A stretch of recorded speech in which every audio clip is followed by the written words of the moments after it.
Hello everyone, TLSG here, back again with another daily Marvel Snap video. So today we do have a hot location, and for those of you that may not know what a hot location is, every week there is a location that becomes a hot location.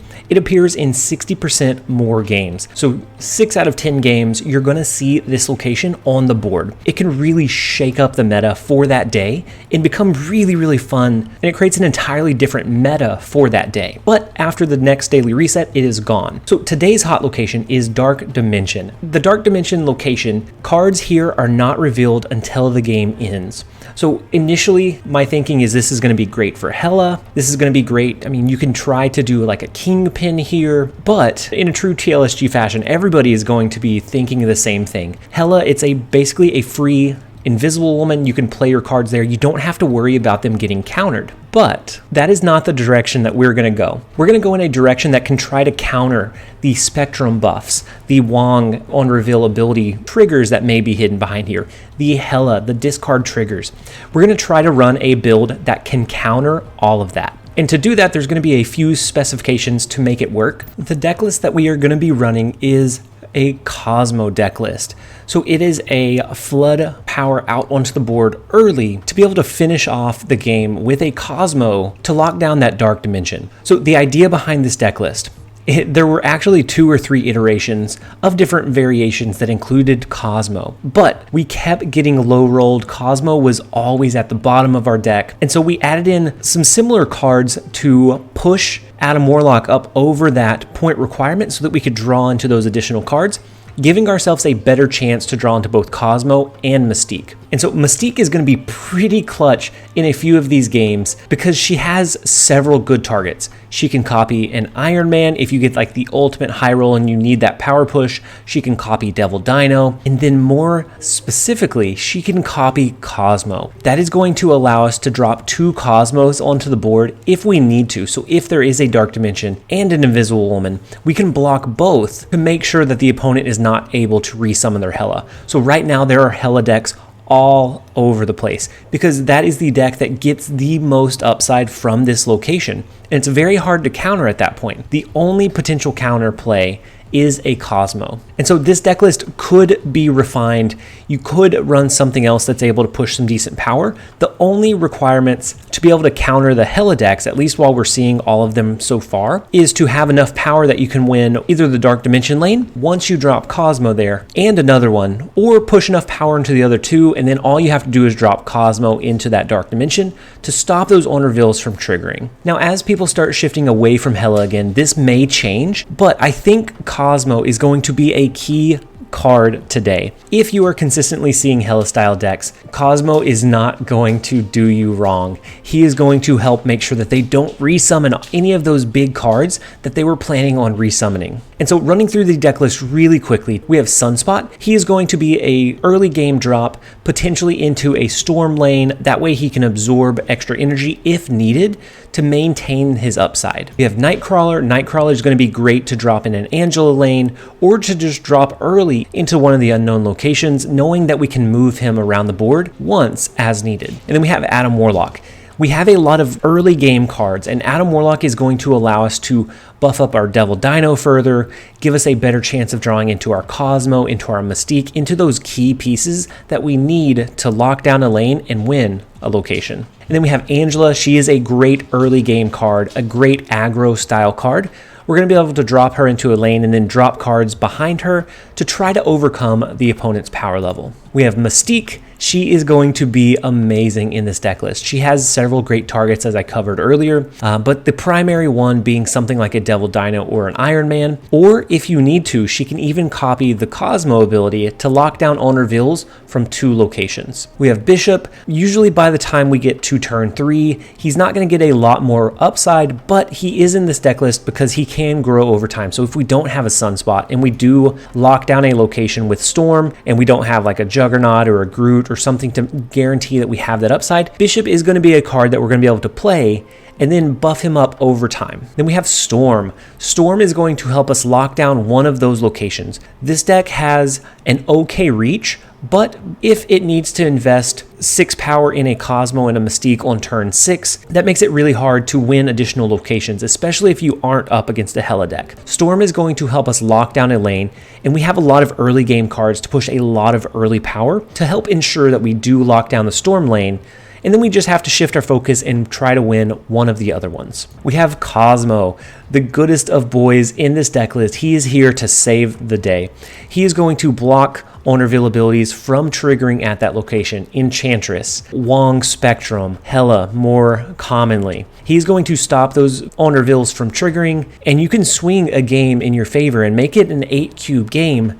If you can have initiative going into that last turn, you turn Cosmo first, then all of a sudden they don't get any upside out of their entire deck combo build. And then we have Groot. He's going to be a great way to follow up an Adam Warlock, a great way to follow up a Storm, and he's just going to be a decent power push if we can ensure that we trigger his on reveal ability. We have Juggernaut, another great follow-up to an Adam Warlock drop, or a great follow-up to a Storm play to lock down that location. Then we have Devil Dino. If we are going to be able to trigger our Adam Warlock and draw into additional cards, Devil Dino is going to be a pretty decent power push and is going to be a huge proponent in making sure that we win one of the other locations. And then finally, we have Iron Man. Iron Man in this deck list feels okay.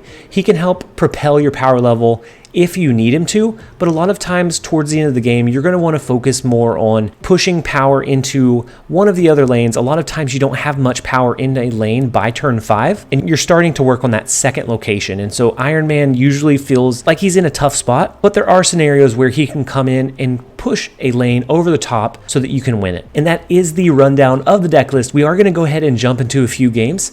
I hope you guys enjoy. So next up we have Picado, and the first location is Dark Dimension. So if they are running a Hela style deck, which is the most common right now because that gets the most benefit from the Dark Dimension, but it doesn't look like they are. But if they happen to be running it, we do have the Cosmo counter for them. So I think I'm going to drop it Angela into the Fisk Tower location. That is going to, maybe we now follow that up. They have initiative though. So it comes down to, are they going to drop their destruction tool this turn? I think they do. I think they do. Maybe we hold Cosmo as a way to try to counter a late game Taskmaster. And so I am going to drop our Sunspot and our Nightcrawler this turn. At some point we will drop Mystique here. Oh no, the Cosmo would have been so clutch there. So absolutely clutch coming in. It would have been huge in stopping that Green Goblin from coming our way. But unfortunately, that's not how it happened. So here, maybe we move our Nightcrawler, we drop Devil Dino into Fisk Tower. Next turn, we can either do a Juggernaut into Grand Central, or depending on what they drop and where, maybe we can get some decent upside. Ooh, so they had a Cosmo of their own. Interesting. So this looks like maybe a Destroyer deck, honestly. And so the last card we dropped was Devil Dino. We could always do the Mystique play is not great, but I do think we get it out of our hand just in case. And then if we draw into Iron Man, we can always copy Iron Man's ability with the Mystique, but we won't have anything to push there because we don't have any other cards in that location. But it wouldn't be great for it to be drawn into. I guess we could have we couldn't have dropped it there because of the Cosmo. The Cosmo wouldn't have copied the on reveal, or the Cosmo wouldn't have allowed us to use our on reveal. So they drop an Iron Man into Grand Central, which is so huge. And then we are going to pull into one card each here. Ours pulls into Adam Warlock, which is not huge. And theirs pulls into a Destroyer, which is so huge. And then we do draw into Iron Man. Oh, so unfortunate. So the last card we played is still our Devil Dino. So we can do Juggernaut. Maybe that will push that card over into Fisk Tower. And then Cosmo to stop the on-reveal abilities after that. Not great. Whoa! What? Picado! You had the Destroyer on the board. But I guess that's probably the issue, right? That is a massive amount of power to have in one lane. Usually in Destroyer decks, the biggest power push is your Destroyer, and then after that, it's pretty low. And so, wow. I wasn't expecting the win there. All right, next up we have Mock Beats. The first location is Elysium, so our Sunspot is actually free. So he is going to absorb as much power as we can potentially get his way. And then Starlight Citadel is the second location. It will, after turn 4, swap the position of each of the locations. So right now that is fine. I don't think we drop our Juggernaut just yet. We're going to let our Sunspot absorb some extra energy and hope for something, maybe Dark Dimension, over in this last location. And so no, it's Los Diablos base. Okay. And so since we do have the lead here, we are going to do an Adam Warlock and a Juggernaut in the Elysium lane. If they decided to push something here this turn, we'll push it off. We will get the upside from our Adam Warlock, so we'll draw into additional resources here. And so they don't choose to compete with this location, unfortunately. They do have a Warpath, so he's going to get a pretty big upside. And then, okay, so Los Diablos base kills the Elysium lane, so we no longer have a discount on our card drops. So I'm going to storm Los Diablos base. And so then after this turn, that is going to shift somewhere else. And what I am hoping for is that it shifts over into the ruins. We don't know. It is a gamble. It is definitely a gamble, but that is what we hope for here. So they drop a cloak and a 0, which is not enough to have them overcome this one. So we will get the upside of drawing an additional card from our Warlock this turn. Winner, winner. Okay, so we do shift the flooded location where we originally wanted it anyways, into this far left lane. They have one more turn to play cards into this location. All right, and so in the middle location, in the ruins, I am going to drop our Angela and our Bishop to kind of start setting up for that potential turn 6 play. So they end up dropping a Doc Ock into the flooded location. So they do beat us there for now. Oh my gosh, that is terrible for us. So to be able to come up over, we would have to skip and keep 4 power. Victory. I'm not sure why they retreated. We definitely had the loss there. We were not going to be able to win. We got very, very lucky. All right, so next up we have Genathon. The first location is Atlantis. The second one, and we still aren't able to play. The Icebox comes down and does hit our Bishop. I am going to go ahead and drop Adam Warlock into this third I am going to drop Adam Warlock into the Atlantis location. What are the odds of that mess? Like what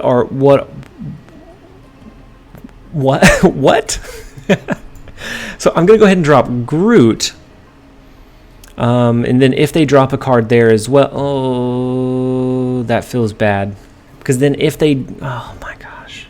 I'm going to go ahead and drop a Storm there. And then if they drop a card, if they don't, then we get the upside, we have the advantage. And if they do, then they would probably have the advantage this turn, but that is okay. We do get the upside. They are running a Psylocke, so probably a Mr. Negative deck here. But I think we're going to go ahead and just do a Juggernaut. I think that is going to be simple enough that it will win us this location. And then I'm going to go ahead and play a Sunspot into the Icebox, and then we'll kind of go from there. And so they do drop a card. We push it all the way into mid, which is good. If we had pushed it into Death's Domain, that probably would have won that location for them.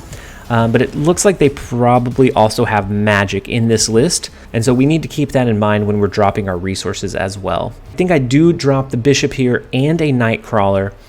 We do have the flooded location locked down for now, and it's going to be hard for them to get power over in that lane, so we are going to get the upside of drawing through the rest of our deck with the Adam Warlock play. Okay, and so they drop an Iron Man into the Icebox, which is very large. I mean, it's an Iron Man, so of course it's large. But I think we have kind of future-proofed ourselves just in case.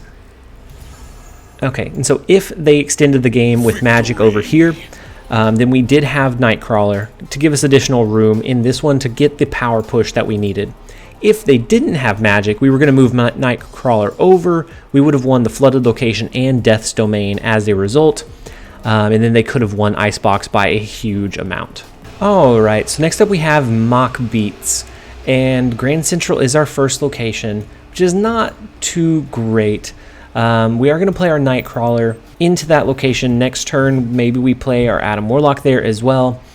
We probably should have played them both over here. But actually, let's go ahead and play Nightcrawler or move Nightcrawler to mid. We'll play Adam Warlock there as well. That's going to give us a 12 power lane, which will give us the initial upside to start drawing into additional cards here. And so we do draw into our Bishop, which is going to be decent to drop onto the board, but maybe, and then we draw a card with Nova Roma. So maybe we do something like a Storm here. Then even if they flood this location next turn, we can do a Juggernaut. I am going to snap. I think we're good. Let's go ahead and lock this one down with a Storm. It's going to take away the extra 5 power from each card that is dropped there, but that's okay. As long as we have the lead or close to the lead going into this next turn, then we are fine. So they do drop a card into Grand Central and not into the Nidavellir lane. Ooh, so they drop a Storm of their own into Grand Central. Interesting. Okay, so we actually have a huge upside here. We can do a Juggernaut here. We can do a Sunspot here.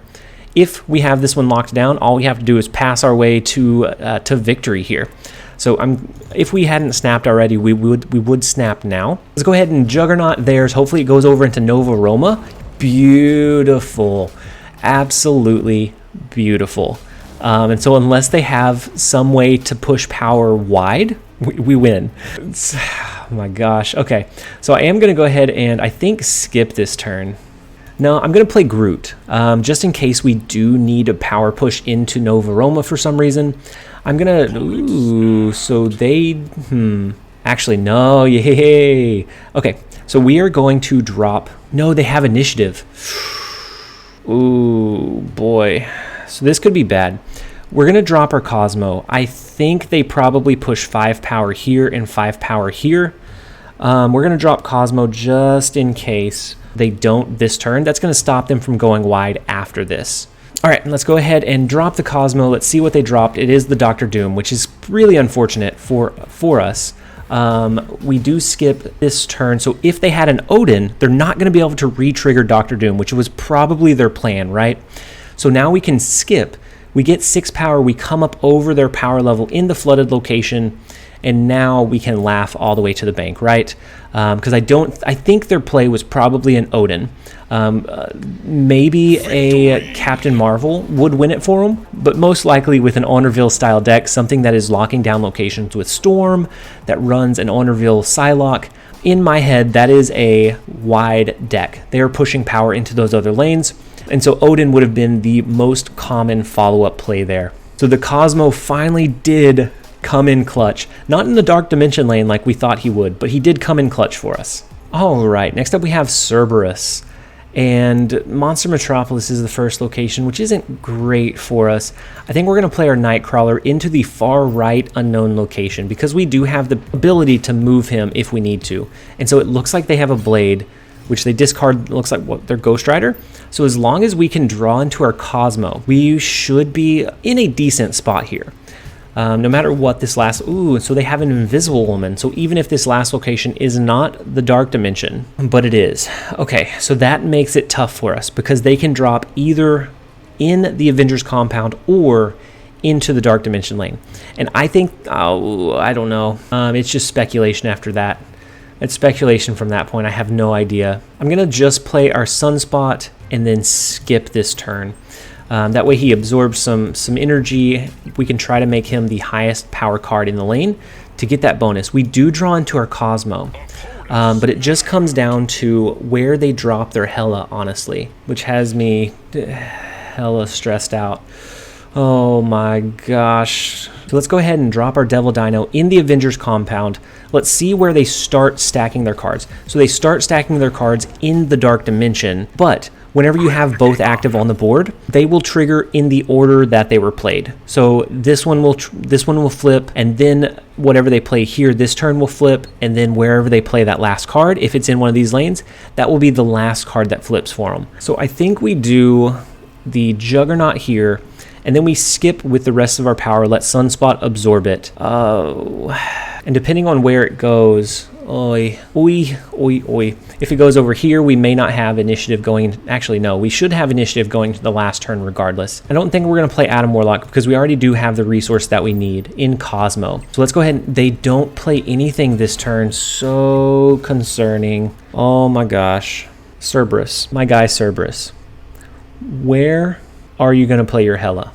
This was a 3-cost card, so maybe a Gambit. All right, guys, this is it.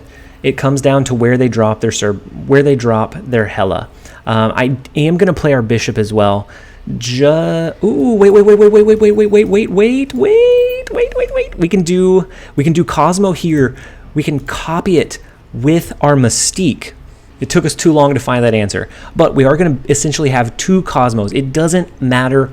We have initiative. It doesn't matter where they drop their Hela. If they have it, it will be countered in Avengers Compound. I think they drop it in Dark Dimension, but we will have 2 Cosmos on the board for them. So they do drop their card in Dark Dimension. We have Cosmo. This finishes out. We flip first. And so Mystique is going to copy Cosmo's ability. They do have a Hellcow and a Hela, which do not get to trigger in the Dark Dimension. I am so sorry, Cerberus. But there's going to be no resummoning for you today.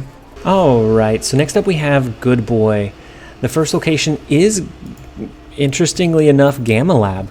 And so we're going to be able to get a little bit of upside from creating some big hulks here. And then Monster Island, huge. Very, very huge. I do wish we could drop another card, but we're not going to be able to just yet. So I think we skip here. Good Boy does go ahead and snap. We're going to skip here. Next turn we can play probably Groot into the Gamma Lab. And then if they play one as well, ours will be larger than theirs. Ooh, and so then they discard Hulk. So they are running probably a Hela style deck. And then the last one is the Dark Dimension. Interesting. And so if they can trigger their Hela, then they can potentially push power over there. Could actually push our Nightcrawler over there if we wanted to. Yeah, let's go ahead and do it. We are going to push our Nightcrawler over there and try to stop their Hela from going off. If we can do that, then we win this location. I don't think they can resummon a card otherwise if they are running a Hela style deck. I'm actually going to snap at them because we do have both Cosmo and Mystique here. So next turn we can drop our Cosmo into this lane. The turn after we can drop our Mystique here, and they're going to be pretty helpless at doing a lot of the things that they want to do. So they do drop an Invisible Woman into the Monster Island, but that's fine. We don't need. Yeah, that's absolutely fine because ours will still reveal. We could do a Juggernaut, but we don't really want to do Juggernaut to avoid pushing power into the Sanctum Sanctorum. And so we can do Devil Dino as a way to try and win this lane. If we can get an Iron Man would be huge in making sure that we win Monster Island as well as the Sanctum Sanctorum. I am just going to do our Devil Dino for now. And then maybe we play Cosmo next turn. Maybe we wait a little bit. So they do a Calling Wing, which discards their lowest cost card, which is a Swordmaster. Okay, and so then we do our Devil Dino. Oh, we called it. So beautiful. And we did snap back, right? Okay, perfect. So I am going to, as long as we have initiative going into this last turn, then we are absolutely fine. I'm going to go ahead and drop our Iron Man. That will double the power in the Monster Island lane. So they do drop a card behind Invisible Woman. We're not going to show our hand just yet. As long as we have initiative, we can lock in our win. And so now we will do the Cosmo as well as the Mystique in the Gamma Lab. That way, no matter where they drop a Hela, it's not going to matter. And so then we should be able to lock in this one. I don't think they can push any power to the side in any other way other than a resummon with Hela. So let's go ahead and lock this one in. They play a card over in the far left lane, which is interesting and scary all at the same time. But if it's okay, it is a Hela, so they're not going to be able to resummon. Sorry about you, Good Boy. The double Cosmo, actually, and I didn't think about Mystique being used in that way, but for those games where you do have an Invisible Woman matchup and even potentially an Invisible Woman and a Dark Dimension, the double Cosmo is so huge. That is the only reason we won this game, honestly. All right, and so with that 8-cube game out of the way, we did get to showcase what the deck was intended to do. It is intended to counter those hidden Wongs, those hidden Kingpins, those hidden Helas especially, from being able to push that power onto the board. And then all you have to do is lock down one other lane. You have to lock down two, but if they're pushing all of their power into that one, sometimes you can get away with just a Cosmo in that lane, and you can push a little bit of power into the other two, and they're anticipating resummoning 40, 50, 60 power onto the board, and they end up not discarding or resummoning anything because of the Cosmo. And so with Hela decks running absolutely rampant right now because of the hot location, I think this is going to, if it is ran enough, help bring them and knock them down to size just a little bit. It is still an uphill battle, but it does give you a fair fighting chance against those hidden lanes. And so I hope that you guys enjoyed the video. If you did, make sure to leave it a like down below. Leave us a comment. I do love hearing all of the feedback, and on the weekends especially, I'm able to go through and respond to more than I can during the week when I do have work. So I hope you guys have a great rest of your day. We will be back tomorrow with another video before the season resets. So as always, this has been TLSG. Later, guys.